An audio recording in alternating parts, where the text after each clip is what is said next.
Adam and I just finished up over at Team Obsolete in Brooklyn, and on my way to Iconic East, I wanted to stop in Greenwich, Connecticut to see a buddy. His name is Carlos Escudero, and he runs SoloMoto. Let's check it out.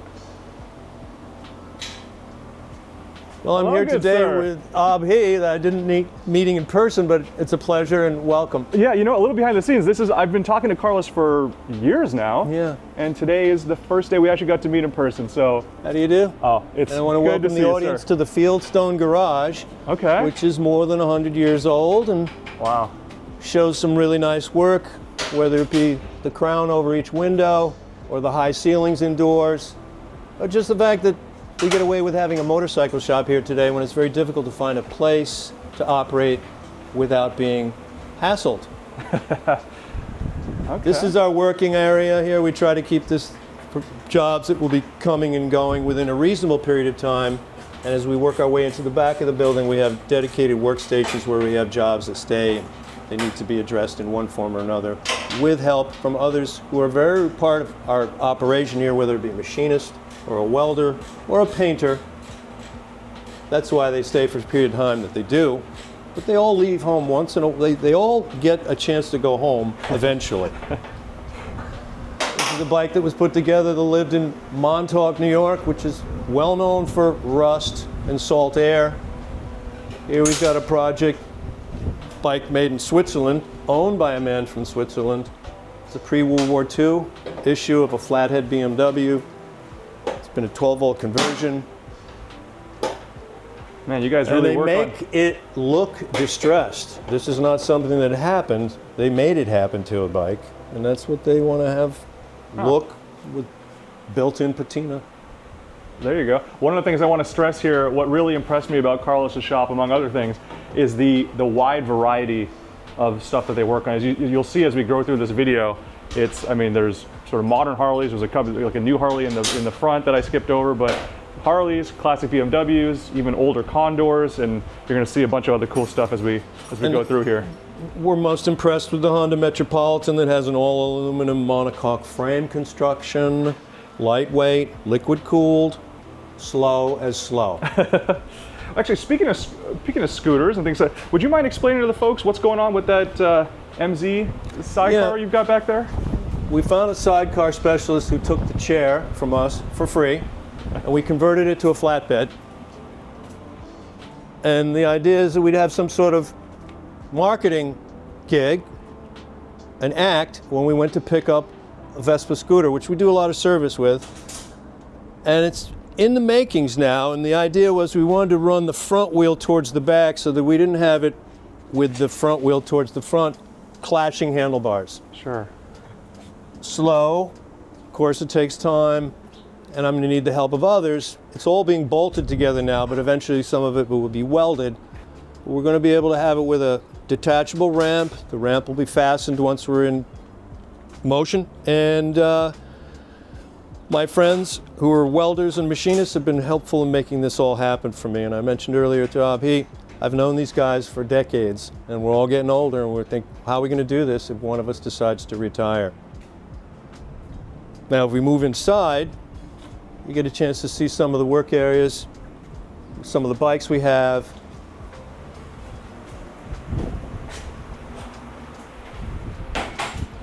And this happened over a period of time, and I've got to say that I had the help of friends, family, mom, dad, Rick, Phil, who's on vacation. I wanted him to take an honorable mention. And, you know, I've had the support that I needed to not be discouraged. Some of these bikes here are all ready to go. They're looking for a new owner. They're for sale. But I've been challenged with having to work on them at times with having never worked on these things before. We find our way. What we like to do here is be very careful and be very organized. Avoid mistakes, take pictures. That allows us to go back and review what we just did. And sometimes we have to come back to a project that we haven't touched for maybe a month. It's always good to have photo records, work records, notes, or anything else, just to be able to get back involved with the project without being completely unfamiliar. That's the problem with most of the work. People get involved with things that they're not familiar with. Happens here all the time. This is an MV Agusta that I never thought I'd see here in this shop. And we had the pleasure of cleaning the carbs, cleaning the tank, restoring the brake systems, and firing it up and synchronizing the carburetors and having it settle down to a really nice idle, and it takes throttle really well. We're waiting for a good day to take it out for a test ride. It's been very hot in Connecticut lately, and no one likes to ride when it's hot. Often I'm at a loss for information, procedures, availability of parts. We come right to the central computer here, the laptop. It's open to anyone who wants to use it. Sometimes a customer will be here and they'll take me to the laptop. It makes things a lot easier. They can explain themselves and show me, propose what it is they'd like us to do and whether I'm interested or not. I find it hard to say no. Over here in the corner, we've got a racing scooter that started out as a Derby GP1, 50 cc's, and now it's a RC1 Malossi racing engine kit that came with umpteen boxes, and it had to be fully assembled.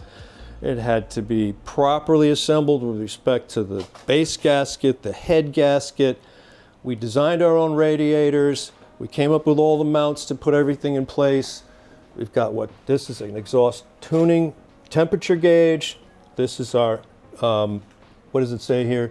This is telling us the temperature of the coolant. This is the exhaust gas temperature gauge, excuse me.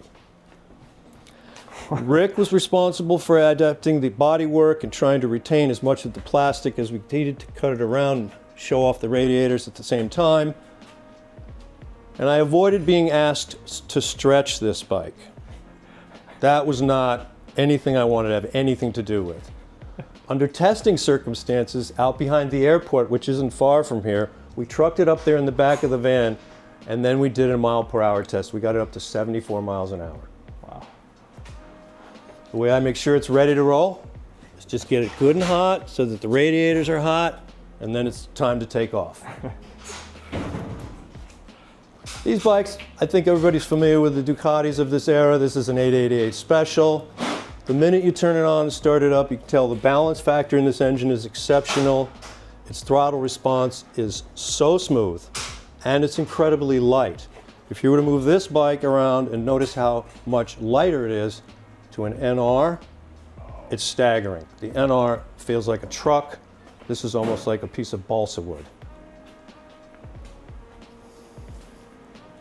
This BSA came to us after a man had one drink too many at an auction. He paid too much for it. He paid us a fair amount to get it back in running order, but now it's something he can kickstart, and it's something he can ride, and he can also park it without having a puddle of oil on the floor.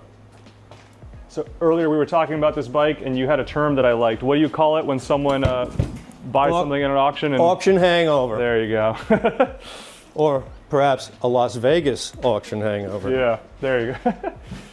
But it's nice, and we do a lot of Brit bikes here. We do a lot of German bikes. We do a lot of Italian bikes. It's just what happens. It's where the owners come from, the guys that really wanted these bikes when they were in college. Now they can afford it, and it's a good part of the business. And parts are easy to obtain, new, no used, no salvage. You can buy new parts. We move into the back of the shop. Over the past 15 years, I've given my attention to trying to be as best I can with the Öhlins product. I've created a clean, organized lab here. I attend their training classes every year, and we're currently involved with a set of forks that came off a bike that belonged to a guy who just bought the bike, and he had the spring preload adjuster fly off, come out, hit him in the head, cover him in oil. This second part I picked up, which was missing because he never found it. He went back looking on the road. We got it from Kyle Racing. They seem to have everything when you need it at the right time. I've made my own stations. I've tried to copy what I could from being in class. The idea is to be organized, to be clean. If you have a nice worktop bench, you can do it. This is our vacuum pressure filling machine. These are some other projects here. This is an early KH flathead Harley-Davidson, which just predated the Sportster. It's a 900. I got it from somebody. It's a full motorcycle. It's stashed under the benches here, but I got it from somebody who came to me one day and asked me, "You want to buy my dad's old Harley?" I said to him, "Well, I'm not that, I don't really care about Harleys that much. But what do you got?" He says, "Come over to my house." I said, "Where do you live?" He said, "Nearby." So I went over there, found it in the basement, and I said to him, okay, I'll take it. He says, well, let me go talk to my mom. He comes downstairs, he said, is $600 too much? And I said, I'll take it, as long as you can help me load it in the van. And I got back to the shop, and I certainly didn't think I got it for the price that I got it. I thought they might change their mind. I thought this kid's mom might change her mind, say, come back with that bike, I'm giving you money back, you took it from us, you took advantage of my son. But no, that's the way it all unfolded. So that's one of the projects I look forward to in retirement. But I don't know when retirement is, but we're gonna get there. There's been some issues about it regarding the cases being cracked. We had a head that one of the spark plugs hole stripped out, but we've repaired that. But that's just the beginning. And everything looks good inside. We don't have any issues with missing parts.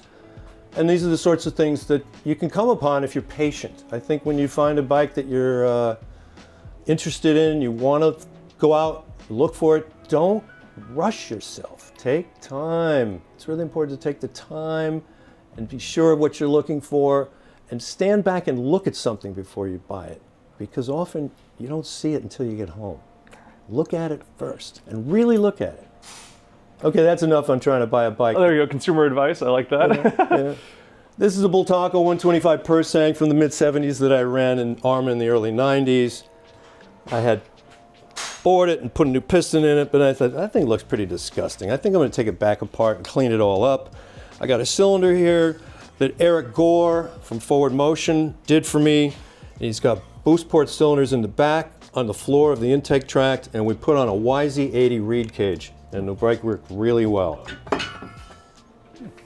Not quite stock, and not quite within the rule book, but it worked really well. This is a bike that I bought when I was 19 years old with the help of my mother and father, and I have it today, and I'm putting it back together. It's funny how black has come to be the color of most bikes, and some of these custom bikes that are blacked out. I did this in the early 80s. But this state that the bike is in right now is all current, because it had been all apart, engine, frame, the works. Now it's coming together slowly. So you originally grew up where, sir? I grew up here in Greenwich, Connecticut. And then you rode this bike where? I rode this bike to Los Angeles, and I enrolled in trade school at Los Angeles Trade Tech. And I studied with Pat Owens, who maybe some of you do or do not know, but he was the man behind Gene Romero's #1 plate, racing triumphs against the factory Harley-Davidsons. Bob Sarkeesian, who as a 13-year-old was a drag racer and set many records that won't ever be accomplished again, especially as a 13-year-old. And Pat Malloy was just a great guy. He was a Votech teacher, and he really made us feel comfortable, especially when I didn't know anything. I mean, I did not know anything. So I started green. I ended up being in a classroom full of kids who knew a lot more than I did, and it was often catch up, but it was worth doing. It was a 2-year program, it was comprehensive, and there were a lot of people that went through this same program who ascended through the ranks and worked for many of the manufacturers as well as the racing teams that we could all look back on from the 70s and 80s. Fantastic. I've got this project here, a bevel drive Ducati that someone brought to me, saying, I know you can do this. I said, well, I've never worked on a bevel drive Ducati to this degree. He says, but I know you can do it. I said, what do you want me to do? Take it all apart. What do you want me to do? I want you to clean it. I want you to get the sludge trap in order. I want you to check the bores, check the heads.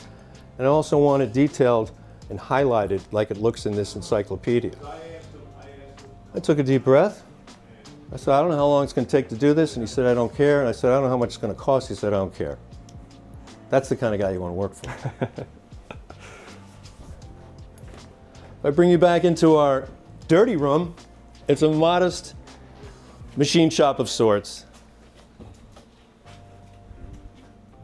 Bead blaster where you can prepare things to look better than new, and your assortment of wire wheels, grinding wheels, buffing wheels, a small baby drill press, a big drill press.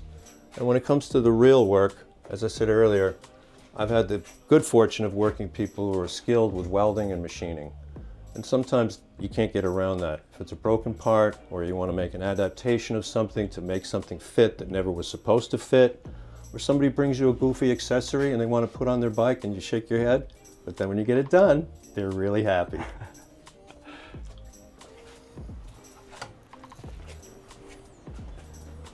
All of these tools that are on the wall are a result of having no more space in my toolbox. I've got probably what, 1, 2, 3, 4 toolboxes in the building. They're all full. It costs a lot of money to buy a toolbox. But today you can buy a toolbox for a fraction of the cost with decent quality, but you don't get wrapped up in buying a Snap-on box or a Mac box or any of this other stuff. When you can do Harbor Freight, you can do Craftsman, you can do Husky. They're worth it, they're guaranteed, and you don't want to be spending your life paying off a box. You want to have all the tools that make your trade happen. And if you're not in the business of being in the trades with your tools, you're not in business. I want to just take a second here to highlight a couple of bikes that Carlos mentioned earlier that I think Iconic fans are going to be interested in hearing about. These two Honda, actually, you know what? Let's talk about these 3 bikes here. Over on the left, Ducati 851 SP3, as Carlos was mentioning.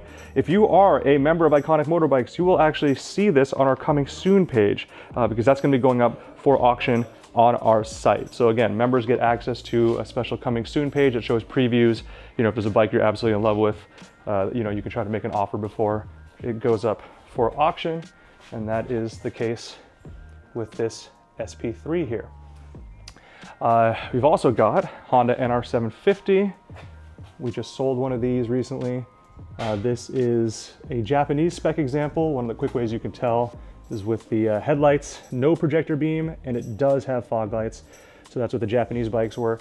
And of course, it's got that original gorgeous headlight, or sorry, the windscreen there. And these are titanium coated, so you get blue on one side, and then on this side, as I show you, kind of a bronze tint to it. This one has about 9,000 kilometers on it, roughly 6,000 miles. And I think you can expect to see this up for sale pretty soon as well. Lastly, US spec RC30.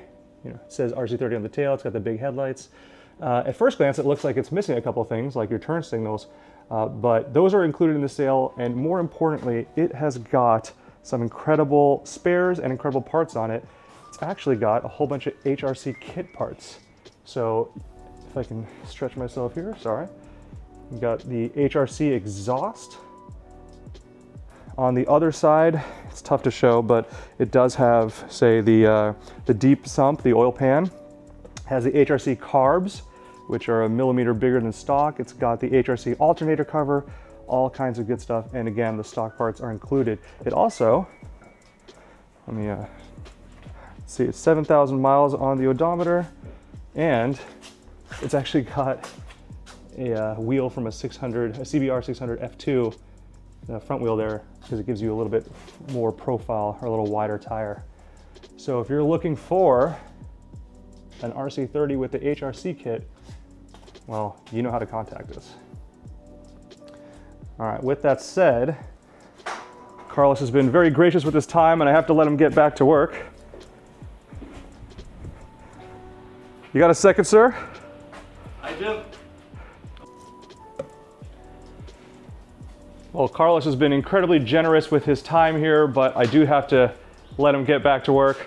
Carlos, thank you so much for letting me join you here. Is there any last thing that you want people to know about yourself or SoloMoto? Yes, I want to thank all the customers who've made this possible over the past 25 years. It's been a wonderful trip, and my shop has grown to a degree that I never thought it would. The kind of work that we're doing, the quality of the work that we're doing, it's all been a wonderful surprise, but it's been a definite, deliberate effort to get there. And I couldn't have done it without my parents, and I couldn't have done it without Rick, and I couldn't have done it without Phil. And I'm getting help now from Abhi that I never could have dreamed of happening. And thank you all for visiting.